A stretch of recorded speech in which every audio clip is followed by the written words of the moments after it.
Hello, dear student! Sou a professora Cíntia Pereira dos Santos, sou formada em Letras em Inglês pela UEL, Londrina, e tenho mestrado em Educação pela UTF-PR de Londrina. Essa teleaula será para a discussão da unidade 3 da nossa disciplina de Língua Inglesa 1, Places, Likes and Leisure, ou Leisure. Então, as duas pronúncias são possíveis para a palavra lazer. Então, podemos falar leisure or leisure, ok? Vamos discutir um pouco sobre os conteúdos que vão estar presentes nessa teleaula. Então, primeiramente, nós vamos falar sobre o present continuous. When do we use the present continuous in English? Então, quando nós usamos o presente contínuo em inglês? Muitas vezes é fácil pensar o presente contínuo.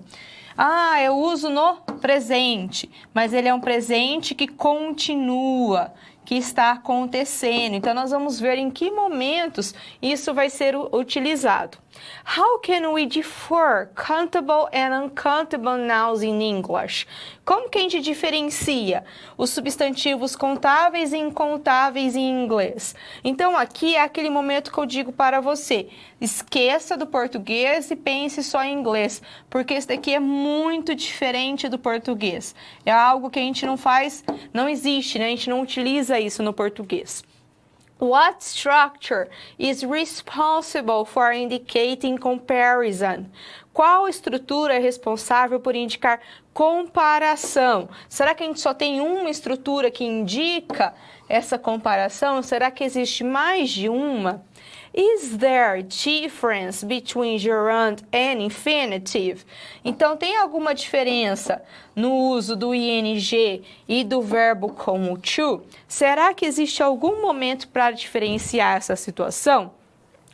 Às vezes pode ser que eu me torne repetitiva para você, mas eu gosto muito de sempre focar e sempre mostrar e querer que você deixe de pensar um pouco no português nessa disciplina de língua inglesa. Por quê? Que nem, por exemplo, vamos discutir nessa teleaula a questão dos substantivos contáveis e incontáveis. É algo que não faz parte da nossa língua portuguesa. Então, se eu ficar pensando na questão dos substantivos no português, pode ser que você se confunda. Então, tenta se desprender um pouco nesse momento para pensar em inglês. Vamos tentar colocar a nossa mente na língua inglesa, que isso vai te ajudar a aprimorar o seu conhecimento. Bem como quando nós começamos a discutir a questão dos tempos verbais. Então, em português, a gente tem presente, né? E assim por diante. Então, vamos falar agora dos countable and uncountable nouns. Então, esses substantivos é aquele que eu estava dizendo para você, ele não existe em português. Então, é uma questão que eu tenho que me desprender, pensar um pouco diferente, porque vai fazer total diferença na hora de você falar em inglês. Então, vamos à lousa dar uma olhada. Então, temos aqui os countable and uncountable nouns. Countable é aquilo que nós chamamos também de nouns, de substantivos contáveis. Eles se referem a algo, alguma coisa que pode ser contada, falar em inglês e português a gente começa a misturar, né? Singular and plural forms. Isso é importante você saber e lembrar que os substantivos contáveis podem existir na sua forma no singular e na sua forma plural. Já os uncountable é aquele que nós chamamos em inglês também de mass nouns, ou seja, substantivos de massa. Eles regularmente do not have a plural form. Então, normalmente eles não têm essa forma plural, ou seja, a gente não vai usar ele com um S, a gente vai fazer uma outra construção na frase, a gente vai utilizar uma outra estrutura para indicar mais de uma quantidade, nesse caso dos incontáveis. Many abstract nouns, então muitos substantivos abstratos, são tipicamente incontáveis. O que é um substantivo abstrato? Happiness, truth, então felicidade, verdade, happy. Então, happiness é tudo que a gente pode falar. Sadness, tudo que a gente pode falar que tem a ver com sentimento, com emoção, é abstrato, mas a gente vai conhecer outras situações que também têm substantivos abstratos. Então, os contáveis, countable, incontáveis. Lembra que eles são, como o próprio nome diz, possíveis de contar. Por esse motivo, possuem singular e plural. Os incontáveis, ou seja, eu não consigo contar, o que vai acontecer com eles? Eles não vão ter S, porque eles não têm essa sua forma plural. Então, toda vez que nós formos utilizar esses tipos de substantivo, é bom observar muito bem na frase para ver se ele está indicando um ou mais de um. Mas, teacher, vai ser difícil de eu saber o que é contável e incontável? Você vai ver que não. A partir do momento que você entender a lógica do que é contável e incontável, você já começa a ler uma sentença pensando nisso. Você vai ver que é totalmente diferente. Por isso eu digo, se desprenda do português, porque aí você consegue compreender melhor. Então, vamos à lousa. Então, temos aqui 2 exemplos parecidos para indicar o contável e o incontável. Então, primeiramente, os contáveis. Eu coloquei aqui uma frase que eu pude usar nas duas formas. So, he ordered a coffee. Ele pediu um café. Como que eu peço um café? Quer dizer que essa pessoa, ele pediu um café porque ele está se referindo a uma xícara de café. Aí, nós temos no sentido do incontável. Would you like some coffee? Você gostaria de algum café? Se eu for trazer no português, fica esquisito, tá? Então, algum café? Você gostaria de café? Nesse caso, eu estou me referindo já a, não mais a xícara, mas sim a um pouco de café. Então, eu estou me referindo a um pouco de café. Enquanto no outro, eu estou me referindo à xícara, ok? Então, nesse sentido, nós temos que ver pela frase. Então, como eu disse, então, incontável e contável. O contável tem singular e tem plural. O incontável já não tem plural. O que nós temos que fazer? Na frase, você vai poder encontrar esse artigo antes, o a. E aí, tá dizendo, não é porque ele é incontável que eu não vou poder usar o a, vou ter que usar só o some. Quer dizer que o sentido da frase vai mudar. Então, a coffee, eu tenho que fazer a lógica de que a pessoa está se referindo a uma xícara de café. Agora, se eu ouvir some coffee, eu vou ter que fazer a lógica de que ela está se referindo a um pouco de café, a quantidade que eu quiser. Vamos continuar nossa discussão. Mas, então, tem uma forma que ela pode te ajudar a identificar se um substantivo, se um noun é countable or uncountable, que é usando o dicionário. Tanto o printed, o impresso, quanto um dicionário online. Então, tanto faz, qualquer um dos dois que você utilizar, você vai conseguir identificar se ele é contável ou incontável. Como? Primeiro, eu achei lá o substantivo que eu quero saber se é contável ou incontável. Vai estar lá, beer, que é cerveja. Na frente vai estar designando que, claro, ele é um substantivo. Mas que tipo de substantivo? Mass noun. Lembra que um mass noun é incontável. Se ele é incontável, eu vou usar ele numa frase falando, por exemplo, I drink some beer. Então, eu bebo cerveja, não importa quanto. Eu vou usar esse some aqui antes para indicar que esse objeto é incontável, porque não tem como eu falar uma cerveja em inglês. A não ser que eu tenha a opção de torná-lo contável. Lembra do coffee? Então, aqui, he ordered a beer. Então, ele pediu uma cerveja. Só de ver esse exemplo, você vai entender que é a pint of beer. Então, é um copo de cerveja. Entendeu? Deu para ficar mais claro para você?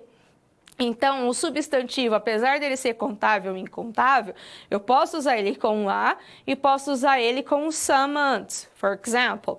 Mas não vou falar, por exemplo, some beers.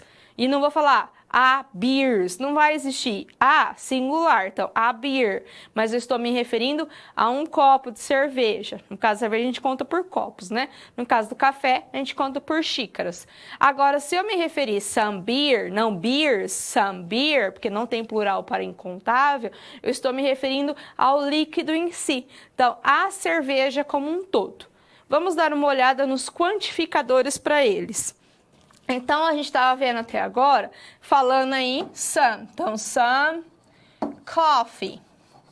O some é chamado de quantificador. O que é um quantificador? Ele quantifica o que está na frente dele. Então, ele vai me dizer quanto daquilo que eu tenho. Na verdade, ele tenta dizer de uma forma geral, ou um pouco, ou muito. Então, ele sempre vai estar dessa forma. Mas, em inglês, eu tenho formas diferentes de dizer um pouco, que é few, e little. Qual que é a diferença de usá-los? É que few vai ser usado para contáveis e little vai ser usado para incontáveis. Então, eu vou dizer few cars. Eu vou dizer little time. Por quê? Eu consigo contar carros. Eu tenho um carro, eu tenho 2 carros e assim por diante. Agora, o time eu não consigo. Se até em português fica esquisito. 1 tempo, 2 tempos. É meio estranho, a não ser que esteja me referindo ao tempo de um jogo, por exemplo, né? Aí temos aqueles que se refere a muito, que é many e que é much. O many é usado para contáveis, enquanto much é usado para incontáveis. Ou seja, eu vou dizer many changes, muitas mudanças, uma mudança, 2 mudanças, no sentido não de mudar de casa, mas mudar de situação, for example. E much sleep. Por quê? Eu não consigo falar 1 sono, 2 sonos, 3 sonos. É algo que em inglês eu não consigo falar 1 sleep, 2 sleep. Não tem sleeps. Ok? Então, lembra, tudo que é incontável, você não vai conseguir colocar um S, vai soar estranho. Quando a gente aprende inglês, além de aprender as regras, é interessante você ver e escutar bastante para você entrar nessa situação de soar estranho para você. Porque a partir do momento que você começa a escutar, você fala, não, acho que eu nunca ouvi dessa forma, é porque provavelmente está errado. Então, em resumo, vamos lá. Os substantivos incontáveis são substâncias, conceitos, etc., que nós não podemos dividir em partes separadas. Nós não podemos contar. Por exemplo, nós não contamos o leite, milk. We can't count bottles of milk. A gente pode contar garrafas de leite, or liters of milk, ou litros de leite. But we cannot count milk itself. A gente não pode contar 1 leite, 2 leites.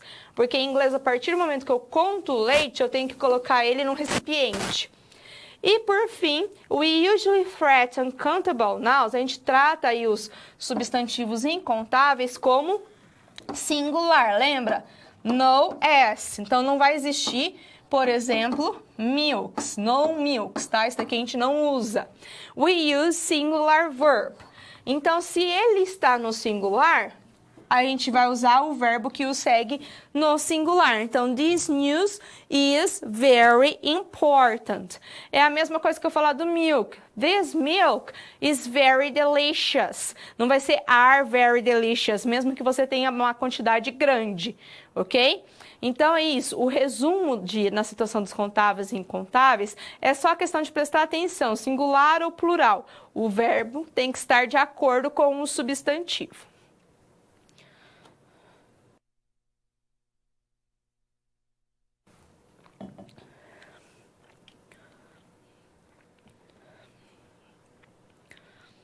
Continuando o assunto sobre o que é contável e incontável, nós vamos aí adentrar o nosso conhecimento sobre o there to be, porque ele vai nos ajudar a indicar a quantidade também, na questão de existência. Então vamos dar uma olhada. Primeiramente, nós temos as 2 formas desse verbo, que ele é o verbo haver. Ou seja, se há alguma coisa, existe algo. Então, ele vai me indicar existência. Então, nós temos there is para singular e nós temos there are para plural, para o plural. Então, nós vamos dizer, there is a cat, um gato. Ó, o verbo também concordando com a quantidade, né? Se é um, is. There isn't, na negative. Então, aqui a gente tem uma negativa e aqui nós temos uma afirmativa. A cat. Aí temos a forma já mais extensa, is not a cat. E na question? Lembra que o verbo to be se inverte?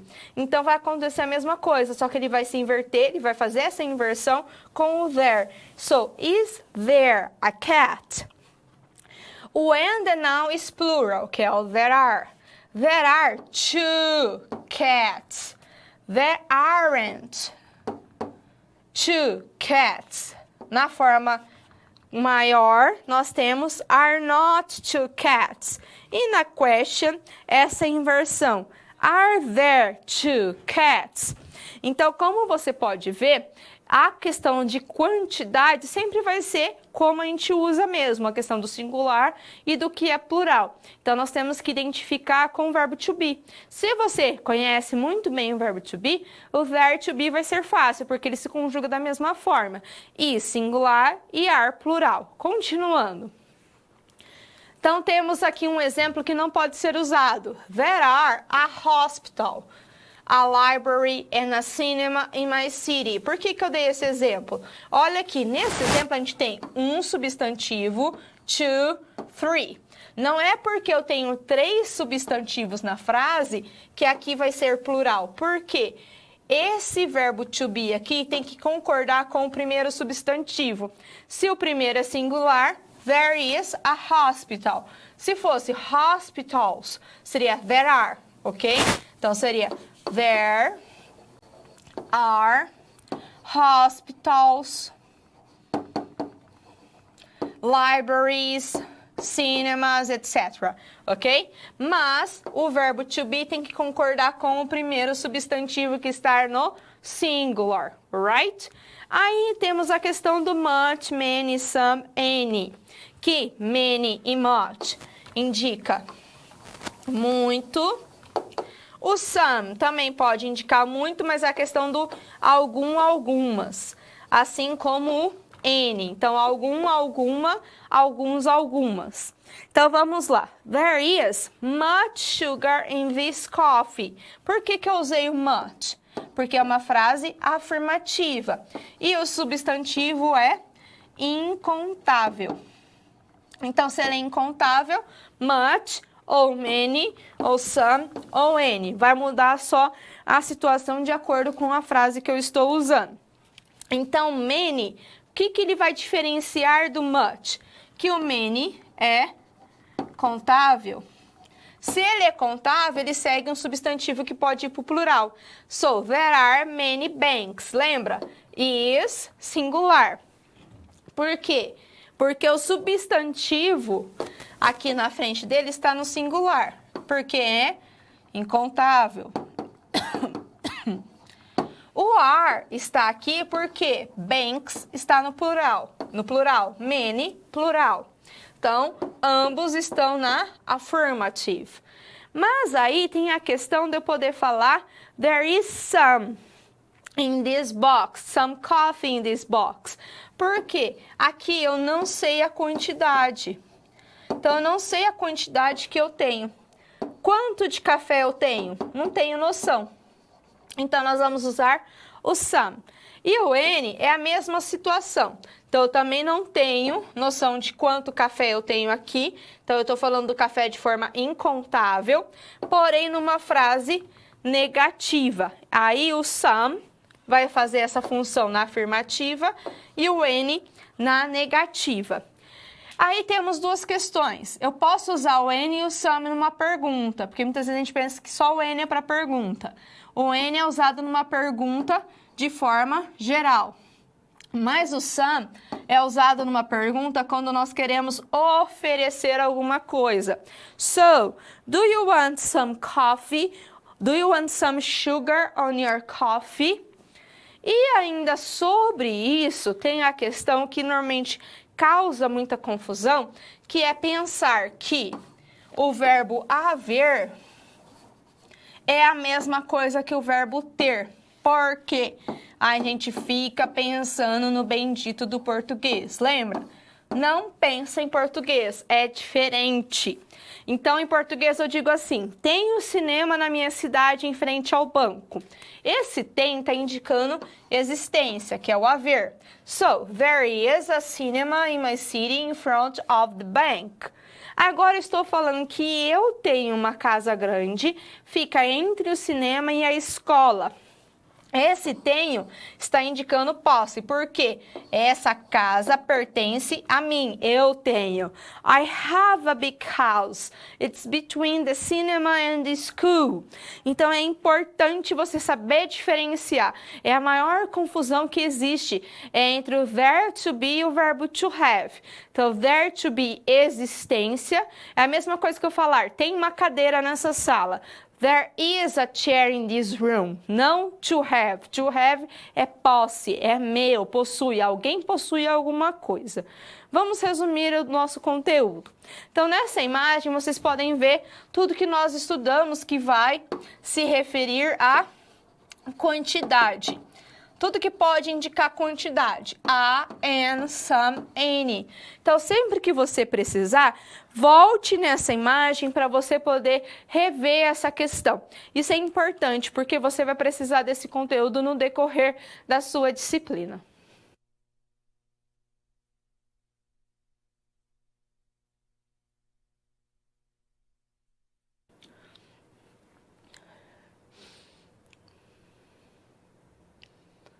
Vamos discutir um tempo verbal, o present continuous. O present continuous é um tempo verbal que nós utilizamos no português, mas no inglês ele é usado, ele é aplicado em algumas situações diferentes. Vamos verificar.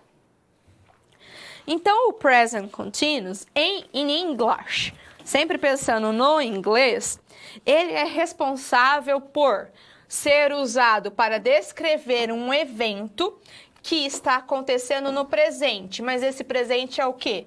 Right now, bem agora, nesse exato momento. While, enquanto você está falando sobre alguma coisa.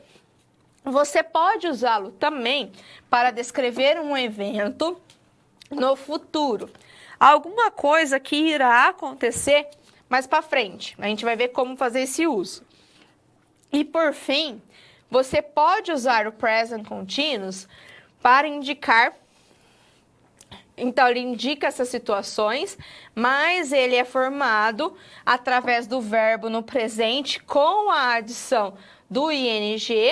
Nós temos aí o verbo to be, que vai transformar a frase. So, she is running. Ela está correndo. É importante que você observe e quando nós temos o verbo running, for example, ele tem dois N's. Por quê? Ele termina em consoante, vogal, consoante. Então, sempre reveja essa questão da regra de colocar o ing. Na verdade, é só quando é consoante, vogal, consoante. Fora isso, é só colocar ing para os outros verbos. Continuando.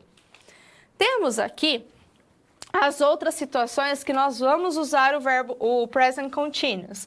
Então, nós podemos usá-lo para descrever eventos imediatos que estão ocorrendo no momento atual. O que é o momento atual? Agora, eu estou falando neste momento, então é um momento atual. She's eating dinner right now and cannot answer the phone. Para ações mais longas que podem estar acontecendo por um período temporário, ou seja, por algum motivo ela vai terminar, essa atividade ela tem um fim. Você pode usar o present continuous para descrevê-las. Ela pode ser usada para qualquer situação temporária, não importa o tempo que ela leve. Pode ser um tempo curto ou um tempo longo. So, for example, he is studying a new language at the moment. Então, nesse momento, ele está estudando uma nova língua. Daqui a pouco ele pode parar, fazer uma outra ação, ou ele pode querer aprender outra coisa, pode querer assistir uma TV. São ações temporárias, ou seja, por algum motivo ela vai terminar. So, for example, now I'm talking to you. Later, I'm not going to talk to you anymore. Então, no momento eu estou falando com você e mais tarde eu não vou estar falando. Então, neste momento, eu uso o present continuous para indicar a ação que eu estou fazendo. Continuando. A new pattern or habit. O que seria a new pattern or habit? Seria uma nova situação, um novo padrão, um novo algo que vai acontecer, um novo hábito seu. Então, por exemplo, é uma maneira muito interessante de usar o present continuous é para descrever um evento ou uma ação que é nova. É diferente dos eventos do passado. Ou seja, no passado você fazia algo, ou de forma geral as pessoas faziam alguma atividade e agora não fazem mais. Nesse caso, esse tempo, né, the tense, can be used to highlight, para apontar e para destacar o contraste entre o velho e o novo. Como assim? Olha o exemplo. These days, people are writing emails a lot less than they used to a few years ago. Então, nos dias de hoje, as pessoas estão, aqui o present continuous, escrevendo muito mais e-mails do que, estão escrevendo muito menos e-mail do que elas costumavam escrever um tempo atrás. Por quê? Porque é um novo hábito. Então, present continuous. Também pode ser usado para descrever um hábito regular que alguém faz, independente de que seja um bom hábito ou um hábito ruim. You're always running late with all your deadlines. Então, você sempre está atrasado com todas seus prazos. Ou seja, nós vimos aí várias situações que nós podemos usar o present continuous. Vamos ver quando não usá-lo. Primeiramente, nós não vamos usá-lo quando o evento está acontecendo no presente. Então, a gente não usa para descrever eventos que acontecem normalmente, que são hábitos ou por um longo tempo. Então, eu vou falar, I play the piano every morning. Por quê? Toda manhã, é um hábito, normalmente acontece. Eu não vou poder dizer I'm playing the piano every morning. A não ser que seja um novo hábito que começou a acontecer, que não ocorria antigamente.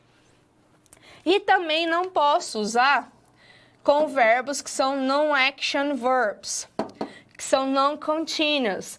Eles é um pequeno grupo, são poucos verbos que acontecem nessa situação e que nós não podemos usar no tempo contínuo, que é to love, to fear, to want, to cost.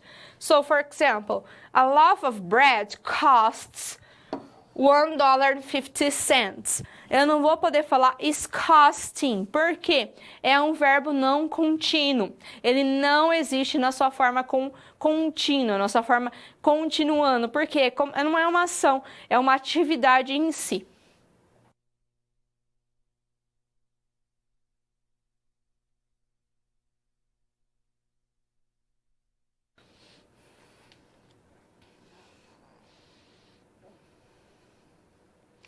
Vamos aplicar o nosso conhecimento em uma situação-problema. Vamos à lousa conhecer essa situação. Você é um professor de língua inglesa do 6º ano de uma escola pública. O seu planejamento, que segue a BNCC, lembra, a BNCC é o documento norteador que vai guiar as suas aulas e os seus planejamentos. Apresenta a seguinte habilidade para ser contemplada durante as aulas dessa semana.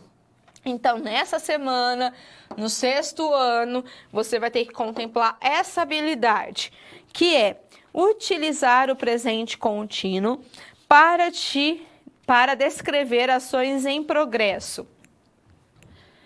Então, a BNCC nos pede para que o uso da tecnologia seja contemplada em sala de aula.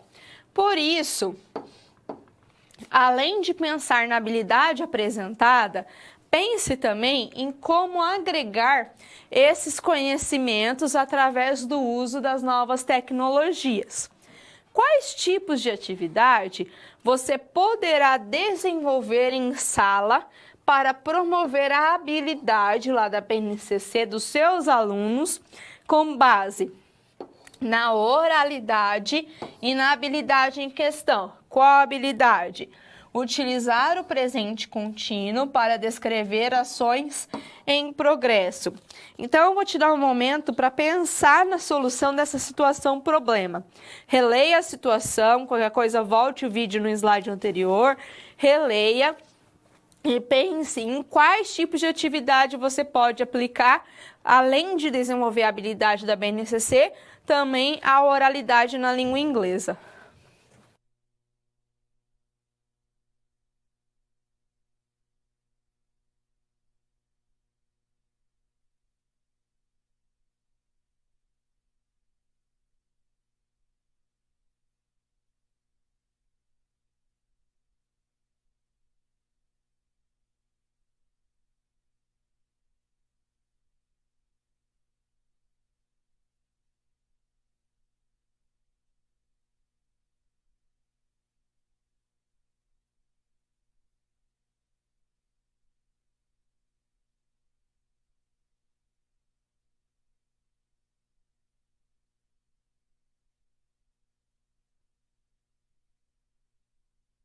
Então, eu pedi para que você pensasse em uma atividade que pudesse contemplar a habilidade da BNCC, bem como a oralidade da língua inglesa, numa turma de um 6º ano. Então, vamos ver as opções possíveis para essa situação problema. Então, primeiramente, a minha ideia para você, para te ajudar nessa situação problema, seria: organize os alunos em duplas ou trios, peça para que saiam da sala de aula e levem seus celulares. Hoje, dificilmente você vai ter um aluno em sala que não tem um celular. Se acaso acontecer dele não ter um celular, como eles vão estar em duplas ou trios, um deles tem, então eles podem usar o celular emprestado, eles usam um celular para o grupo. Cada grupo deverá capturar 10 fotos de um dos colegas. Se eles quiserem revezar, tirar foto de cada um, não tem problema. Mas nessa foto eles têm que estar realizando alguma ação. Então, pulando, correndo, brincando, conversando, o que eles puderem fazer. Projete as fotos lá no projetor e coloque para que as outras equipes digam o que o colega está fazendo na imagem. Então, eles devem utilizar, nesse caso, que a habilidade da BNCC nos pede, o Present Continuous. Então, ele pede lá para usar isso e nós vamos usar na atividade. Faça a atividade como uma competição. Peça para levantarem a mão ou o primeiro que vir até a frente da sala vai falar a frase. Tudo que você conseguir propor em sala de aula de forma de competição, ainda mais com turma de 6º, 7º ano, você vai ver que eles adoram. A gente fala assim 6º, 7º ano, mas o aluno de qualquer turma gosta de uma competição, porque eles são bem competitivos. Eles gostam de querer saber quem vai ganhar, eles querem mostrar para o colega que eles ganharam. Então, isso ajuda. E como você pode ver, as habilidades da BNCC não precisam ser trabalhadas somente na forma escrita, somente através de exercício. Então, você consegue fazer isso numa forma prática. Por exemplo, você poderia ter trabalhado já em sala todo o conteúdo básico do Present Continuous com seus alunos, feito exercícios de memorização, realizado a leitura de textos e feito todo o processo da aprendizagem da estrutura desse tempo verbal. Por fim, você poderia finalizar com essa atividade. Seria legal. Ou às vezes você só mostrar a estrutura no quadro para os alunos saberem como construírem a frase no Present Continuous e fazer essa atividade como um warm-up, né? Para aquela atividade que eles comecem a aula, para eles começarem o conteúdo já mais ou menos discutindo sobre o assunto.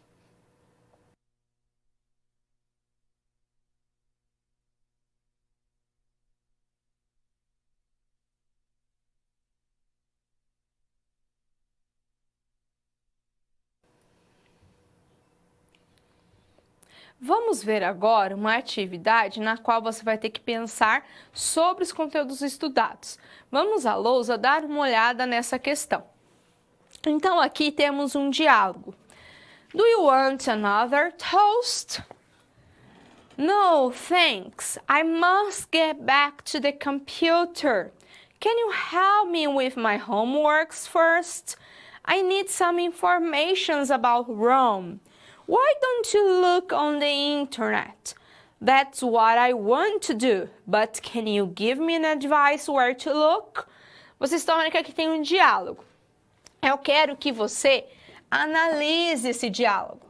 Observe os substantivos. Lembra que substantivo é tudo que a gente dá nome para alguma coisa, certo? Substantivo é algo. Então, nós temos aqui toast, um substantivo. Observe se eles são contáveis ou incontáveis. E eu quero que você me diga se os incontáveis estão quantificados corretamente. Ou seja, se o diálogo está escrito correto usando esses substantivos. Então, aí eu vou dar um momento para você pensar, observe, sublinhe esses substantivos e tente substituir ele pelos corretos.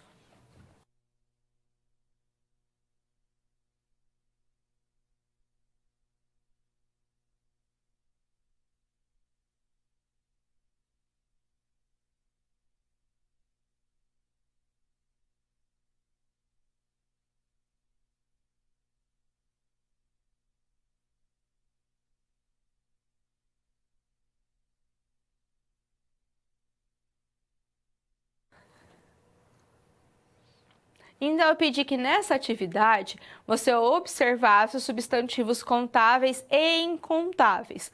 Porque muitas vezes a gente acha que o substantivo possui o plural, mas às vezes ele não possui. Por quê? Ele é incontável. Então, vamos dar uma olhada na correção desse diálogo.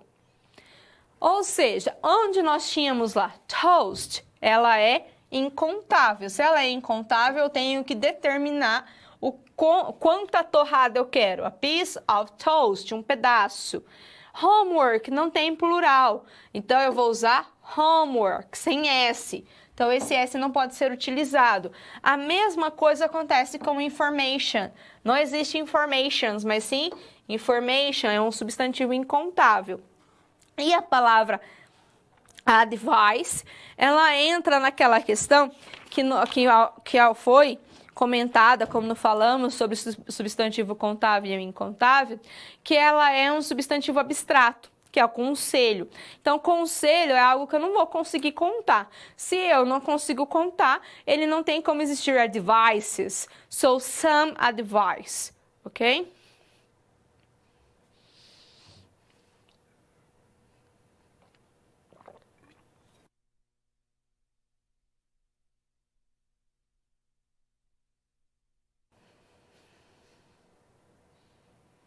Quando aprendemos o present continuous, pode haver a confusão de pensar que o present continuous é um gerúndio, é um gerund, mas ele é diferente, na verdade o seu uso é diferenciado, mas também acontece de confundirmos muitas vezes o uso do gerúndio com o infinitivo, e essa confusão é de quando utilizar um e quando utilizar o outro.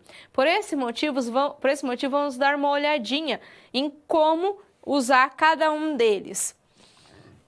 Então, o gerund, ele é usado depois de certos verbos, assim como o infinitivo. Então, os dois têm alguns verbos que vai obrigar você a fazer o uso dele depois. No caso, depois do verbo to enjoy, nós vamos ter que usar singing. Acontece com muitos verbos que indicam sentimento. Love, like. Então, vai acontecer de você ter que usar o ing. Alguns vai exigir o uso do infinitivo. So, we decided to leave. Então, depois do verbo decide, nós temos que usar um verbo com to. Depois de preposições, acho que essa é a dica mais fácil. Então, depois de preposições, nós vamos ter que usar o gerúndio. I drank a cup of coffee before leaving. Então, eu bebi uma xícara de café depois de sair. Antes de sair, sorry, depois não tem como, né? Então, depois de preposições. After many adjectives, depois de alguns, né, muitos, na verdade, adjetivos. Então, depois dos adjetivos, nós vamos fazer o uso de um verbo com to. E, por fim, como sujeito da frase ou objeto de uma sentença. Então, quando nós tivermos um verbo fazendo a função de sujeito ou objeto, nós vamos usar o verbo com ing. Aqui no caso, swimming, is a good exercise. É muito mais comum eu fazer esse uso do que usar um infinitivo num verbo como sujeito. Por quê? Se eu utilizar um sujeito, um verbo como sujeito, na forma infinitiva, eu vou estar sendo poética, eu vou estar sendo muito formal. Então, isso acontece. Às vezes, um uso ele é modificado para o outro por indicação de formalidade ou informalidade. Mas o uso mais comum é gerúndio. Você vai estar sendo informal? Não. Você vai estar usando a forma mais comum de ser utilizada. É que tem que ter aquilo em mente, que em língua, quando a gente aprende uma língua, muitos usos podem acontecer, mas tudo aquilo que a gente aprende é o que é certo e o que é errado, né? O que pode e o que não pode, na verdade. Então, muitas vezes o que pode e o que não pode vai ter exceções, acontece, mas nós aprendendo aquilo que pode, o que não pode é fácil de aprender, porque daí a gente só vai adquirindo e agregando esse conhecimento. Continuando. Então, ainda quanto ao gerúndio e aos infinitivos. Então, qual que é a diferença? Tem uma diferença entre eles? Claro que tem. What's the difference? Então, nós temos aqui, I enjoy drawing, eu gosto, né? Eu aprecio desenhar. Ou, yesterday, I decided to draw. Decide, mais o infinitivo. O que é o infinitivo? O verbo could to. Será que nessas duas especificamente tem uma diferença? Na verdade, não. A gente usou nessa o drawing com ing no gerúndio, porque ele está depois do enjoy, mas ele está corretamente utilizado. Então, eu aprecio desenhar. Yesterday, I decided to draw. Aqui eu usei to draw porque ele está depois de decide. Então, lembra lá da tabelinha? Depois do verbo decide, nós temos que usar o verbo com to. Mas vai haver situações na qual vai haver diferença nesse uso. Então, quando eu digo, por exemplo, I stopped to smoke, quer dizer que eu parei para fumar.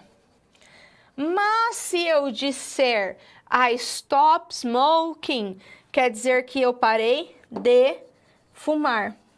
Então, você está vendo que há uma diferença nesse uso.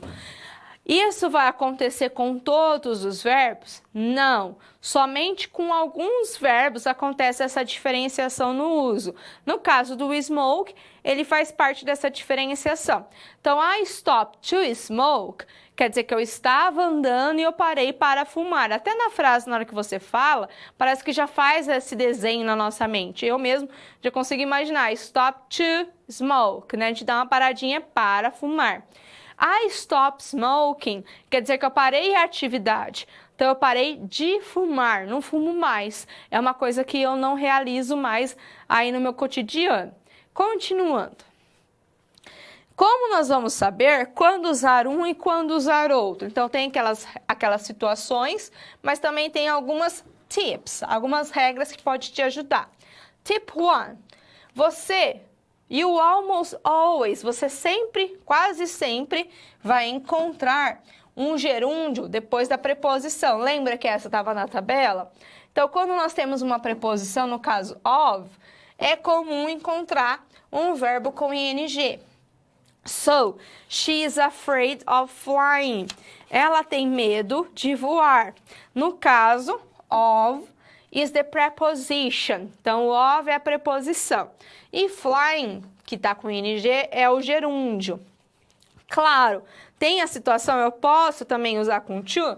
Também posso. She is afraid to fly. Mas a primeira forma é muito mais usual, é muito mais comum para a gente fazer o uso. Então, temos a tip 2. When you are talking about an activity, quando você está falando sobre uma atividade, qualquer que seja, você normalmente vai usar o gerúndio. Como assim? Lembra do smoking? I stopped smoking. Let's go shopping. Então, nós estamos falando de atividades, que é fumar, comprar. São coisas que nós realizamos. Então, nesse caso, nós vamos utilizar o ing. É importante que, além de você saber diferenciar o uso do gerund e do infinitive, você também diferencie esse uso do ing para o present continuous. Porque o present continuous é um tempo verbal que indica algo que está acontecendo nesse momento. Ou seja, I'm talking to you. Eu estou conversando com você, que é diferente do gerúndio. Por quê? O que é um gerúndio? O gerúndio é uma formação do verbo diferente que tem que acompanhar algumas regras verbais. Ele não é um tempo verbal, ele é uma regra de construção de verbos, né, de palavras. Ele constrói essas palavras de acordo com algumas regras. Então, depois de preposições, precisamos colocar o verbo com ing. E você viu que a maioria das dicas que eu coloquei, elas indicam você quase sempre, geralmente. Por quê? Sempre frisando, a língua pode mudar, pode acontecer alguma coisa diferente. Às vezes na fala, principalmente, a fala foge totalmente de qualquer regra. Mas você, como futuro professor ou futura professora, precisa conhecer as regras, independente de qual seja. Porque você vai apresentar essas regras para os seus alunos, você vai ter que utilizar essas regras. O restante que você for aprender sobre a língua inglesa só vai agregar ao seu conhecimento. A gramática básica, a estrutura básica, você já vai conhecer.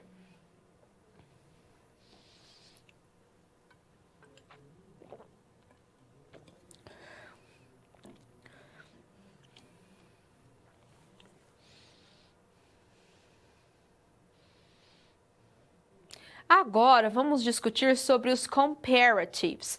Os comparatives é aquela estrutura, como o próprio nome já diz, que vai nos ajudar a comparar. Mas temos duas formas de comparação, de inferioridade ou até de igualdade. Vamos dar uma olhada nessas duas formas. Primeiramente, a inferiority, que é a forma de inferioridade, ou seja, inferioridade. O que é uma inferioridade? É algo que é menos do que o outro. Menos do que o outro. Como assim? Então, algo vai ser menos do que alguma outra coisa. O nosso famoso menos é mais, né? Então, como eu estruturo uma frase nessa forma? Como eu vou falar que algo é menos do que o outro? Eu coloco a primeira coisa que eu quero falar, o verbo to be referente a ela. Se for uma coisa, is. Se for mais de uma, que é o plural, are. Menos, less, que significa menos. O adjetivo ou o advérbio, ele é menos o quê? Ele é menos bonito? Ele é menos rápido? Ele é menos gordo? E assim vai. Than, que é do que. Então, ele é menos alguma coisa do que outra coisa, ou outra pessoa. Fica mais claro agora que a gente vai ver os exemplos, agora que nós vamos ver os exemplos. Então, no primeiro exemplo, eu tenho aqui, that subject is, ó, o verbo to be, sendo aí, seguindo o substantivo que está antes dele, na verdade, o objeto que está antes dele, no caso aqui, aquela disciplina, né? Aquela matéria. Is less, menos, important. O important é um adjetivo. Então, aquela disciplina é menos importante do que essa. Então, é uma forma de comparar. Outra forma, essa frase já está um pouquinho maior. My old clothes, minhas roupas velhas, plural, não é? Se é plural, o verbo to be tem que concordar com ele. Então, are less delicate than my new ones. Então, minhas roupas velhas são menos delicadas do que as novas. Agora, uma frase mais simples, mais curta. Carla is, então a Carla é uma pessoa só, verbo to be is, less tall than João. Então, a Carla é menos alta do que João. Em português, a gente não costuma usar muito essa forma, porque ao invés de eu falar que a fulana é menos alta, a gente fala que a fulana é baixa, né? Ela é mais baixa do que o João, é mais comum essa estrutura, tá? Isso daqui é mais para você conhecer que existe também o uso do less in English.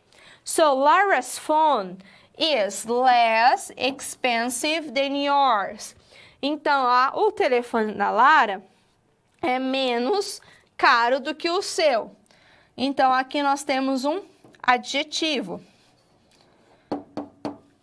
Temos a forma de usar também um advérbio. My car runs less fast than yours.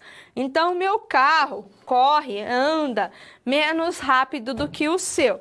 Então, como eu disse, esse uso até soa estranho para nós falantes da língua portuguesa, porque a gente não costuma falar que algo é menos caro do que outro. Nós falamos, isso é mais barato. A gente sempre vai usar aí a questão de falar mais alguma coisa do que a outra. Também tem esse comparativo em inglês que nós também vamos estudar. Mas é importante que você conheça essa formação, porque ela existe. Em inglês não é esquisito falar less expensive. Faz parte da língua, é uma estrutura utilizável, uma estrutura muito usada também. Continuando. Então, o less indica inferioridade, mas eu também tenho uma outra forma de indicar inferioridade, que é usando as. A forma de construir na frase é bem parecida. Então, nós temos aí o que eu estou falando, o verbo to be, que tem que concordar com esse objeto, com essa pessoa. Not, porque se eu estou falando que é inferior, ele não é tão alguma coisa do que a outra, certo? So, my house is not as big as yours. Então, a minha casa não é tão grande quanto a sua. I am not as smart as Albert Einstein. Então, eu não sou tão esperto quanto o Albert Einstein, nem um pouco. Aí, o que acontece? Eu também posso fazer esse uso, além de usar adjetivos, né, big, smart, eu também posso usar advérbios. Como que nós vamos construir essa frase usando os advérbios? It doesn't work. Então, isso, né, não sei do que eu estou falando, pode ser qualquer coisa, não está funcionando tão, o advérbio, bem quanto nós esperávamos. Lembra que um adjetivo dá qualidade. Qualidade para um objeto, para um sujeito, para um lugar. Agora, o advérbio é aquilo que vai caracterizar uma ação. Que ação é essa? De funcionar. Não funciona tão bem quanto nós esperávamos. Temos uma outra situação. Michael didn't play as well this week as he did last week. Então, Michael não jogou tão bem essa semana quanto ele jogou na semana passada. Temos uma questão de falar, usar esse as, dando uma outra ideia também. England is nowhere near as big as Russia. Então, a Inglaterra não é nem de longe, ou não tão de perto, né? A gente fala em português tão de perto também, e de modo algum pode ser também a Inglaterra não é de modo algum tão grande quanto a Rússia. Então, o que eu estou querendo dizer? Eu preciso interpretar. Então, eu estou querendo dizer que a Rússia é muito maior aí do que a Inglaterra. Então, essas são formas de indicar inferioridade, ou seja, de indicar que algo é menos do que o outro. Então, a gente pode falar com less, é menos alguma coisa, ou não tão quanto. São duas estruturas super utilizáveis para a gente fazer esse tipo de comparação. Continuando. A estrutura as é usada para comparar coisas que são similares. Então, a gente vai usar isso na forma afirmativa, porque lembra que na forma negativa, com not, nós estamos indicando que é inferior. Então, agora nós vamos falar do que é igual, né? Então, nós estamos já passando um nível. Então, da inferioridade, a gente já foi para aquilo que é igual. O primeiro as, porque vocês estão vendo que a estrutura é formada por dois. Então, é um antes do adjetivo ou do advérbio e o outro depois. O primeiro as ele age como um advérbio. Por quê? Ele modifica o adjetivo ou advérbio que está depois, que é os 3 pontinhos, que está aqui no meio. O segundo as, que é esse daqui, ele pode agir como uma preposition ou como uma conjunção. Se ele for usado como uma preposition, ele está seguido, né? It will be followed, ele vai ser seguido por um substantivo ou pronome. Se ele for usado como uma conjunction, ele vai ser seguido por uma sentença, por uma clause, que é às vezes mais aí de uma palavra. Então, como você pode ver, o as também pode ser usado, além de indicar inferioridade, para indicar também igualdade. Continuando. For example, we have some examples here too. He is as clever as a fox. Então, ele é tão esperto quanto uma raposa. Aqui, o primeiro as, nessa frase, está modificando um adjetivo, que é clever. Então, esse as modifica o esperto. E o segundo está modificando a raposa, fox. No outro exemplo, he drove as fast as he can. Aqui a gente já tem um advérbio. Então, o primeiro modifica o advérbio fast, enquanto o segundo modifica a clause. A clause é o quê? Mais de uma palavrinha. Então, no primeiro encontro eu tenho só o substantivo fox. No segundo eu já tenho he can. Então, a gente já muda aí um pouquinho o sentido da frase. A gente já complementa mais informações que diferem nessa questão do uso.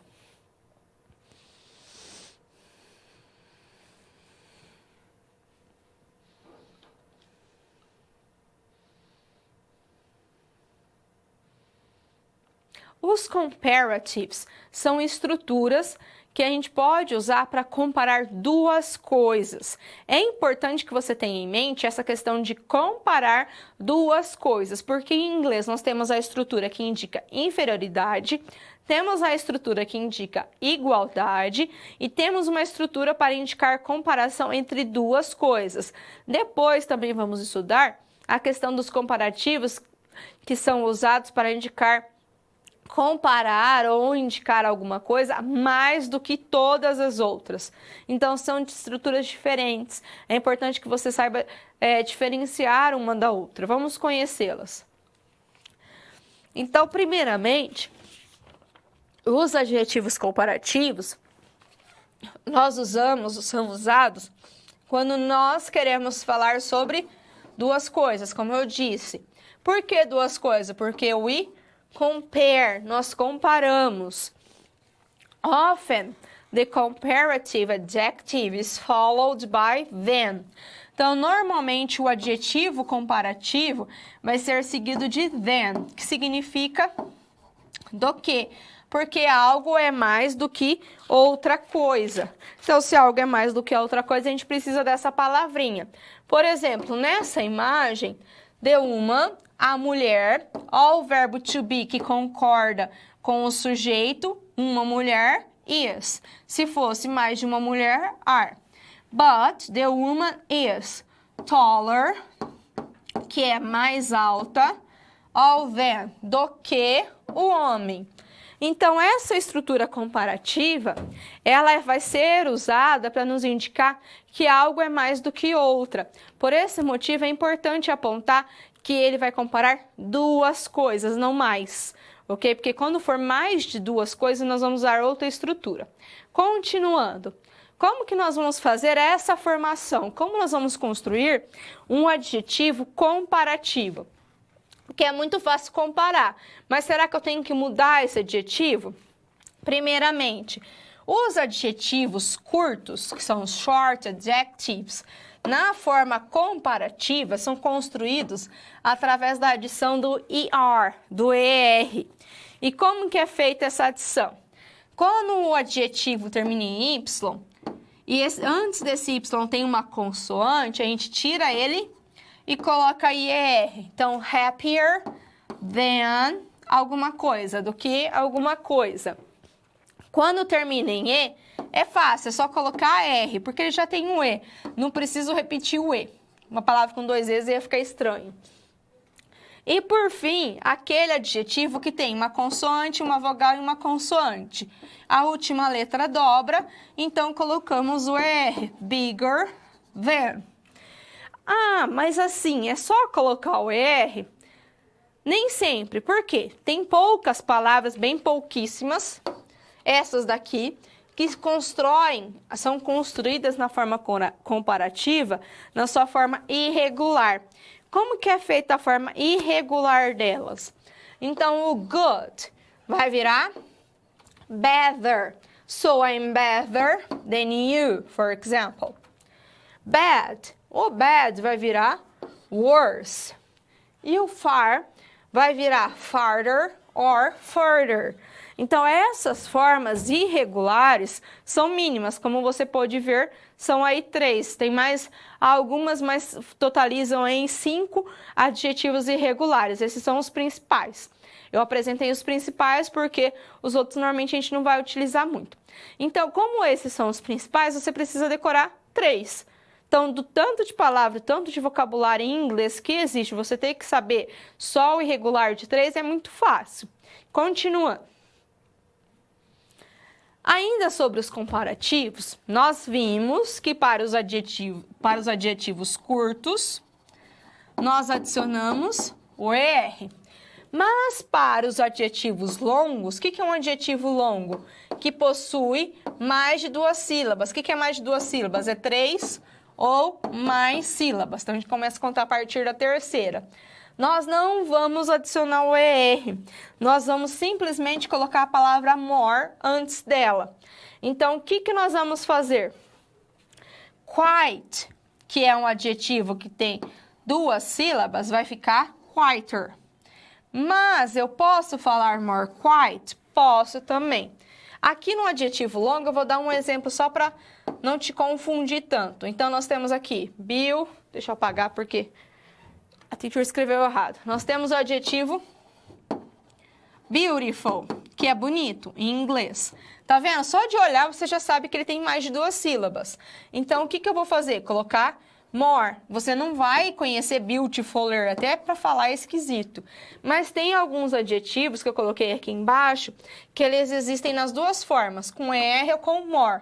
Então, eu posso falar quieter, mas também posso falar more quiet. Posso falar cleverer, mas posso falar more clever. Tem umas que fica até esquisito para falar. Narrower or narrower. More narrower. Or simpler or more simple. Né? Esqueci, coloquei um S no lugar do R. Então, vai ter adjetivos, na verdade são pouquíssimos também, que são usados nas 2 formas. Então, que nem no caso do simpler, eu posso falar simpler or more simple, tá certo das 2 formas. Mas a grande maioria dos adjetivos vai seguir essa regra, que é muito mais fácil você seguir a regra do que você ficar tentando lembrar, esse é nas 2 formas. Segue a regra. Até 2 sílabas, ER. Mais de 2 sílabas, aí nós colocamos o more antes. Aí fica mais lógico para você usar, ok? Continuando. Temos situações também na qual nós vamos usar os comparativos sem ter o than depois deles. Às vezes a gente não está mostrando o que a gente está comparando. So, America is big, but Russia is bigger. Então, a América é grande, mas a Rússia é maior. Tá vendo? Eu estou usando o comparativo, mas de uma forma diferente. John is 1 meter and 80. He's tall. But Chris is 1 meter and 85. He's taller than John. Agora, aqui, eu construí usando a estrutura do comparative. To be, tall, com ER e than. I want to have a more powerful computer. Eu quero ter um computador mais poderoso. Não é mais poderoso do que esse. Eu não estou mostrando um mais poderoso do que qual. Só estou falando que eu quero um mais poderoso. Então, eu estou comparando também, mas com uma estrutura diferente. Is French more difficult than English? Nessa última também temos a comparação usando a estrutura que nós estudamos. Ou seja, o comparativo é bem fácil de ser utilizado, não é uma estrutura difícil. É importante só lembrar de saber diferenciar e lembrar de diferenciar um adjetivo curto de um longo. Muitas vezes, só de olhar o adjetivo, você já sabe se adjetivo é curto ou esse é longo. Tem uns que pode ser que você fique na dúvida. Caso você fique na dúvida nessa separação silábica, busque no dicionário. O dicionário mostra para nós a divisão silábica do inglês. Ela é diferente do português. Lembra? Esquece do português. Ela é diferente. Então, se você ficar em dúvida, busca no dicionário que ele vai te mostrar através de pontinhos. Ele separa e faz a separação silábica por pontos. Então, ele mostra uma sílaba, ponto a outra sílaba. Aí você vai saber se adiciona ER ou se adiciona MOR. Mas tudo é com o uso. Quanto mais você usar, melhor o seu vocabulário vai ficar.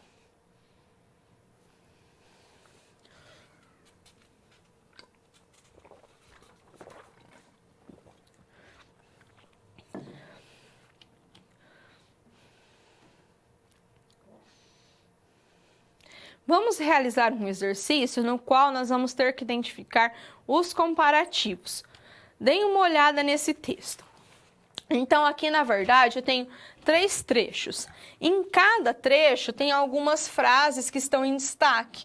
Essas frases em destaque possuem aí palavras com ER, ou às vezes uma palavra com MOR, e eu quero que você dê uma olhada.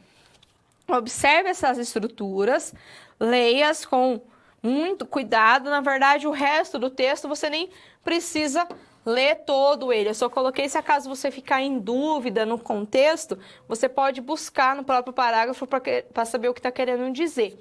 Mas eu quero que você foque no uso desses comparativos. Então, veja aí o que o comparativo está querendo dizer. Vê se é um comparativo, se não é. Observe adequadamente, dá uma olhada.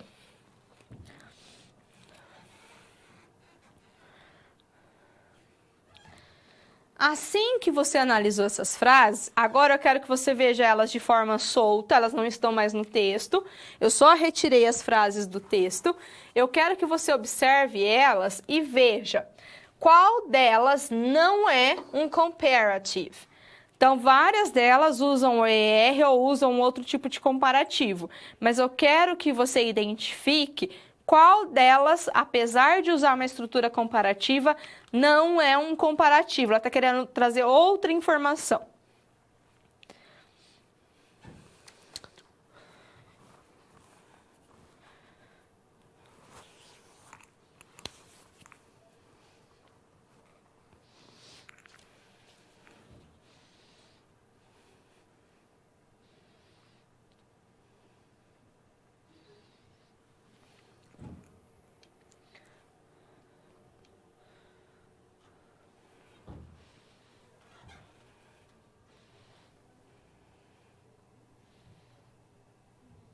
Então, temos a number 4. A number 4 é a que não usa, ela não está comparando. Ela até usa a construção parecida com o comparativo, mas não é. Ela te engana. Então, para que isso? Para você ver, observar que nem toda palavra que termina em ER é um comparativo. Nessa, por exemplo, está falando que o Mozart foi um pensador aí, que é uma pessoa que pensava muito rápido, a quick thinker. Mas o que acontece? Por que o ER nem sempre é um comparativo? Porque existem situações diferentes nas quais a gente pode usar esse ER. Uma delas é, nós usamos para verbos para formar substantivos que se referem a uma pessoa, animal ou coisas que faz uma ação, descrevendo então um verbo. Então, por exemplo, a reader, que é um leitor, é alguém que lê. Certo? A reader, quem lê, reader. Quem read, reader. And a money saver.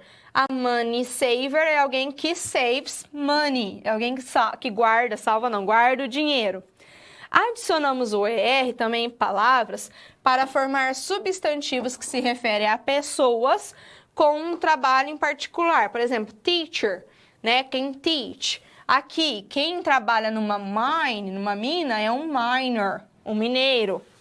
E, por fim, adicionamos o ER em nomes de alguns lugares para formar substantivos que se referem à pessoa que vem daquele lugar. Então, por exemplo, alguém que vem de Londres é Londoner. Então, temos esse uso. Vocês viram aí que são 3 possibilidades diferentes de usarmos o ER, além da forma comparativa. Então, isso é possível também. Eu, na verdade, preparei essa atividade para você pensar um pouquinho, para você pensar, na verdade, em ver se sempre que tiver R vai ser um comparativo. Então, como você pode observar, nem sempre o R é um comparativo.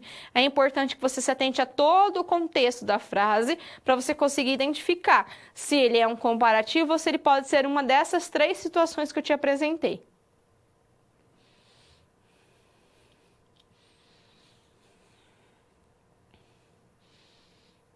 Agora, eu quero que você preste atenção em um exercício que vai aí aplicar o seu conhecimento adquirido até o momento. Vamos à lousa. Nesse exercício, eu vou te questionar novamente sobre a BNCC. Por que eu questiono tanto sobre a BNCC? Porque vai ser um documento que você vai ter que usar no seu estágio, você vai ter que usar depois que você se formar e muitas vezes você não tem contato, você esquece que ela existe. E é muito importante. Na questão da língua inglesa, ela mostra muita coisa nova que não costumava ser aplicada em sala de aula. Então, a BNCC apresenta a seguinte habilidade para o 7º ano. Utilizar de modo inteligível as formas comparativas e superlativas de adjetivos para comparar qualidades e quantidades. Eu quero que você pense eu quero que você pense um pouquinho e observe que, através dessa habilidade, podemos observar que ela engloba um dos conteúdos discutidos, que foi os comparatives. Pesquise na BNCC a habilidade apresentada e observe a qual eixo ela pertence. Seria possível fazer uso dessa habilidade em algum outro eixo? Organizador, será que seria possível usar essa habilidade na oralidade, na escrita, ou às vezes na leitura? Qual adaptação seria necessária?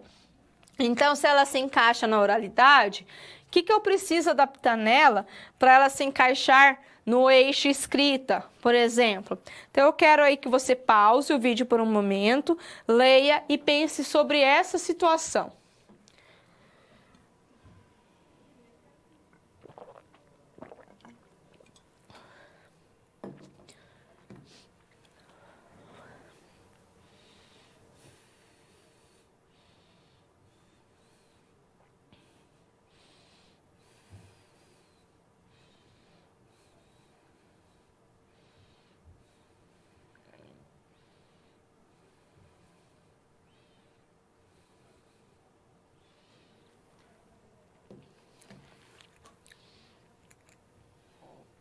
Então, como você pode ver, a BNCC nos pede para utilizarmos mais de uma habilidade na sala de aula, mais de um eixo organizador. Então, quando eu pergunto para você qual eixo organizador melhor encaixa em uma habilidade, na verdade é interessante que você pense em mais de um eixo organizador para uma habilidade só. Por quê? Em sala de aula, quando nós falamos em questão de língua inglesa, nós temos que pensar que o nosso aluno tem que sair conhecendo a língua como um todo, tem que saber utilizar essa língua como um todo, assim como você. Você tem que saber utilizar a sua forma escrita, a sua forma falada, você tem que conseguir escutar, você tem que conseguir ler. Ou seja, uma habilidade, um eixo organizador depende do outro. Então é importante que você sempre se atente que nem sempre a gente vai utilizar um só, mas sim mais de um eixo organizador.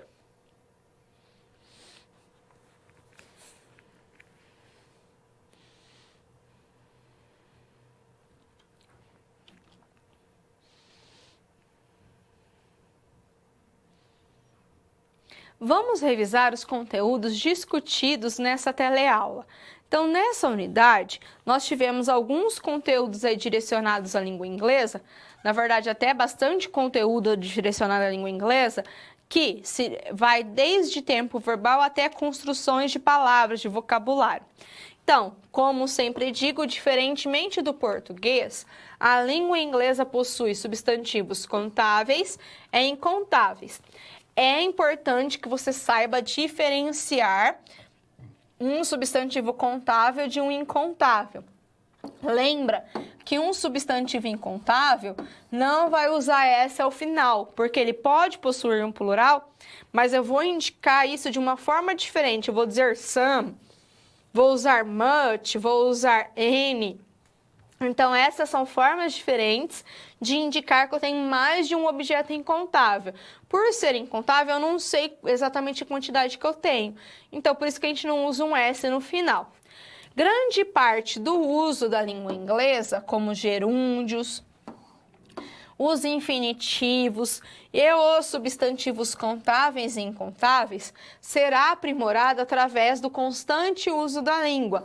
Quanto mais você tiver contato, mais você vai saber. Então, às vezes, você aprendendo regras pode parecer difícil para você. Então, tenha um contato maior com a língua, porque aí, adquirindo esse vocabulário, você vai ver como fica mais fácil esse contato mais constante. O present continuous, apesar de fazer uso de verbos com ing, é diferente em uso do gerúndio, do gerund. Então, o gerúndio a gente usa em algumas situações, em algumas regras. E o present continuous é um tempo verbal, então ele tem que usar para indicar ações. Podemos fazer diferentes tipos de comparações em inglês, aplicando o uso mais adequado conforme o contexto. Então, você pode conhecer que os comparativos aí podem ser usados tanto para igualdade, quanto para inferioridade, quanto para exatamente comparar duas coisas. Você vai identificar pelo contexto que você vai usar. Então, se você está falando que algo é igual, as. Então, I am as tall as you. Posso comparar com outra coisa, falar que é more than, ou falar que é taller than, for example. Posso usar o less tall than someone. Então, são usos diferenciados. Por quê? Porque são contextos diferenciados.